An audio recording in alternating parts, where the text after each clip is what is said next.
Hi everyone, once again welcome back to wafted channel. तो आज से लगभग एक दो हफ्ते पहले मैंने आपको एक वीडियो दिया था जिसमें आपको बताया था कि टॉप मीम कॉइन्स कौन से होने वाले हैं और जिनमें हमें सबसे अच्छा प्रॉफिट मिलने वाला है। क्योंकि अगर हम बाकी मीम कॉइन्स की बात करें, फॉर एग्जांपल शिबा इनू या डॉज कॉइन है, वो ऑलरेडी बहुत अच्छी रैली ले चुके हैं। पिछले कुछ सालों में बहुत ही ऊपर उनकी वैल्यू जा चुकी है। लेकिन कुछ कॉइन्स ऐसे हैं बिल्कुल नए हैं, जैसे कि पेपे कॉइन है, या फिर अगर हम फ्लॉकी इनू कॉइन की बात करें तो इन कॉइन्स की लिस्ट को भी मैंने इंक्लूड किया था उस टॉप मीम कॉइन्स की लिस्ट में। और यही कॉइन्स हमें आज बहुत बड़ा प्रॉफिट दे रहे हैं ऑलरेडी, और कल के दिन भी देने वाले हैं क्योंकि इनकी लिस्टिंग आने वाली है। तो ये सब कुछ हम और भी ज़्यादा डिटेल में डिस्कस करेंगे इसी वीडियो में। तो आपके पास कितने पेपे कॉइन्स हैं या फिर फ्लॉकी इनू कॉइन्स हैं, एक बार नीचे कमेंट करके ज़रूर बताना। तो वीडियो पूरा देखते रहना, अभी से लाइक कर दो। चैनल पर पहली बार आए तो वॉफ्टेड को सब्सक्राइब करके बेल आइकन दबा लीजिए ताकि आप तक आने वाले वीडियोस के नोटिफिकेशंस भी हमेशा पहुंचते रहें। एंड इसी के साथ आप ज्वाइन कर लीजिए हमारा टेलीग्राम वॉफ्ट ऑफिशियल, जहां हम ऑलरेडी ये सारी अपडेट्स पहले ही डाल चुके हैं। तो हर एक चीज़ आपको वहाँ पे साथ के साथ मिलने वाली, ताकि आप किसी भी अपडेट को लेकर लेट ना हो जाएं। तो आप सर्च कर सकते हैं या फिर आपको लिंक डिस्क्रिप्शन में मिल जाएगा।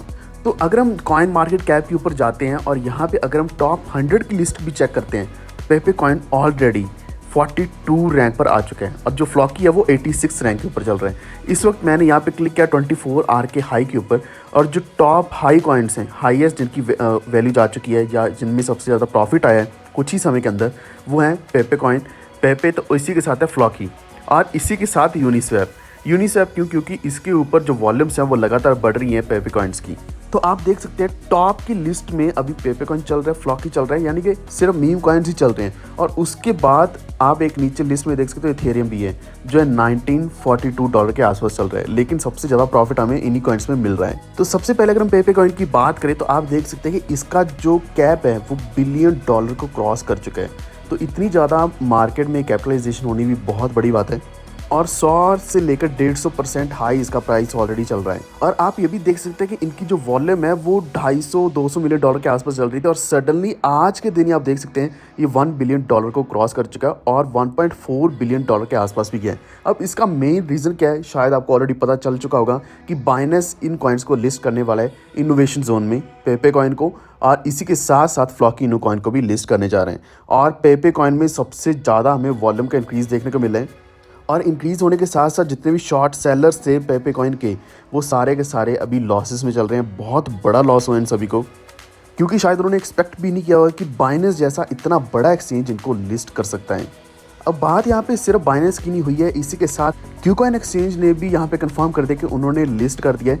अब यहाँ पे लगातार इवेंट्स चल रहे हैं इस कॉइन के, यानी कि इस कॉइन को अभी क्यूकॉइन के ऊपर लिस्ट किया है, वहाँ पे ऑलरेडी ट्रेडिंग चल रही है, और साथ के साथ बाइनेंस भी लिस्ट करने जा रहा है, जो कि इनोवेशन जोन में आ जाएगा। और ये दोनों की इकट्ठी न्यूज़ आई है, पेपे कॉइन और फ्लॉकी इनू दोनों को एक ही पोस्टर के ऊपर डाला गया है कि ये दोनों कॉइन्स लिस्ट होने जा रहे हैं बाइनेंस के ऊपर। और इसी के साथ 25,000 से भी ज़्यादा ट्रेडर्स जो हैं वो लिक्विड हुए हैं पिछले 24 घंटे के अंदर, जिनका वॉल्यूम लगभग $10.22 मिलियन के आसपास बनता है। यानी कि ऑलमोस्ट 5 ट्रिलियन पेपे कॉइन्स के जो होल्डर्स हैं, जिन्होंने शॉर्ट सेल पे लगाया हुआ था, वो अभी लॉस में चल रहे हैं। अब इसकी जो वॉल्यूम बढ़ रही है, यहाँ पे जितनी ज़्यादा ट्रेडिंग चल रही है, उसी की वजह से ईथ भी बहुत ज़्यादा बर्न हो रहा है, क्योंकि इथेरियम के ब्लॉकचेन के ऊपर बिल्ड किया गया। तो यहाँ पे जितनी ज़्यादा ट्रांजैक्शंस होंगी उतना ही ज़्यादा यहाँ पे गैस के नाम पे बर्न होने वाला है। तो यहाँ पे 5300 इथेरियम्स ऑलरेडी बर्न हो चुके हैं, जिनकी वॉल्यूम बनती है लगभग $10 मिलियन के आसपास। यानी कि इतना बड़ा वॉल्यूम इन्होंने इथेरियम का भी बर्न कर दिया है। यही कारण है कि इथेरियम के वैल्यू में भी इंक्रीज़ आ रही है। तो आप सोच सकते हैं कि एक मीम कॉइन इथेरियम को भी पुश कर रहा है इस वक्त। तो आप सामने यहाँ पे अनाउंसमेंट देख सकते हैं कि Binance will list पेपे coin and real Floki इनू, यानी कि फ्लॉकी इनू इन द इनोवेशन जोन। इसी के साथ साथ जो सीजी उन्होंने क्या कहा है, मीम कॉइन्स एंड और क्रिप्टो आर हाई रिस्क, यानी कि रिस्क तो रहता है किसी भी क्रिप्टो करेंसी में, तो इसमें भी रिस्क रहेगा। तो उन्होंने कहा कि no one is forcing you to buy them, आपको ज़रूरी नहीं कि बाय करना ही करना है, आप अपनी खुद की रिसर्च करें। DYOR लिखा, यानी कि do your own research and be responsible for your own action. अब यहाँ पे एक चीज़ मुझे गलत लग रही है, वो ये गलत लग रही है कि ये जो बाइनेंस है या फिर ऐसे बड़े एक्सचेंजेस हैं, वो पैसा लेकर कॉइन कोई भी लिस्ट कर देते हैं। करने के बाद क्या करते हैं, उसके बाद डी लिस्ट भी कर देते हैं कुछ ही महीनों के अंदर या फिर 1 साल के अंदर। बोलते हैं कि उनकी कुछ टर्म्स एंड कंडीशंस मीट नहीं हो रही हैं या फिर कंप्लायंस नहीं कर रहा है प्रोजेक्ट, या फिर कुछ रेगुलेशंस को फॉलो नहीं कर रहे हैं जिसकी वजह से ये कॉइन डीलिस्ट करना पड़ा। अब इसका भी रिस्क हमेशा रहेगा ही अगर ये कॉइन या फिर अगर ये प्रोजेक्ट अच्छा परफॉर्म नहीं करता है, क्योंकि इनके जो यूज़ केस हैं वो बहुत ही कम रहते हैं। हालांकि अगर हम पेपे कॉइन की बात करें तो करंटली ये लगभग सारी बड़ी एक्सचेंजेस के ऊपर है। आप यहाँ सामने देख सकते हैं हॉबी एक्सचेंज के ऊपर है, पॉलिनिक्स के ऊपर है, OKX, MEXC, गेट, यूनिस्वैप के ऊपर तो ऑलरेडी आए, क्योंकि डिसेंट्रलाइट के ऊपर तो आते ही आते हैं। अब ये कॉइन भी एक तरीके से सिर्फ एक मीम कॉइन ही है, जैसे कि डॉजकॉइन शुरू हुआ था, चला था और आज तक चलता आया है। अब इनका आप रोड मैप भी देखोगे तो यहाँ पे कुछ खास आपको नहीं दिखने वाला, जैसे कि फेज़ 1 में लिखा है मीम, फेज़ 2 में लिखा हुआ है वाइब एंड हॉडल, फेज़ 3 में लिखा है मीम टेक ओवर, यानी कि एक समय पे आके ये सारे कॉइन्स आगे आने वाले समय में टेक ओवर करने वाले, इन्होंने ऐसा बोला है। और यहाँ पे एक इन्होंने मीम बनाया मेक पेपे ग्रेट अगेन, और इसमें आप देखोगे ये यहाँ पे पी कर रहा है और उसके नीचे डॉज कॉइन है, शिबा इनू है, इसी के साथ फ्लॉकी इनू है, और इनको शायद पता है या नहीं पता, फ्लॉकी इनू भी इन्हीं के साथ ही लिस्ट होने वाले हैं। तो पूरे पेज के ऊपर मुझे कोई भी इनका एक यूज़ केस नहीं दिखा है, लेकिन फिर भी आप देख सकते हैं एज़ कम्पेयर टू दिस, अगर हम फ्लॉकी इनू की बात करें तो ये यहाँ पे लिखा है पीपल्स क्रिप्टो करेंसी, और इसको यूज़ किया जाता है पेमेंट्स के लिए भी। इसके अभी NFT है, मेटावर्स है, फ्लॉकी फाई है, यानी कि इनका खुद का डिफाई है, डिसेंट्रलाइज फाइनेंस है, Floki NFT collectors, Floki places है, फ्लॉकी का प्रीपेड कार्ड भी अवेलेबल है, यूनिवर्सिटी ऑफ फ्लॉकी जिसमें एजुकेशन प्रोवाइड करी जाती है। तो ये जो फ्लॉकी इन्होंने ये कुछ ना कुछ तो नया कर ही रहा है, कुछ ना कुछ इनका यूज़ केस भी है, लेकिन पेपे का कुछ भी अभी तक मुझे ऐसा यूज़ केस नहीं दिखा है।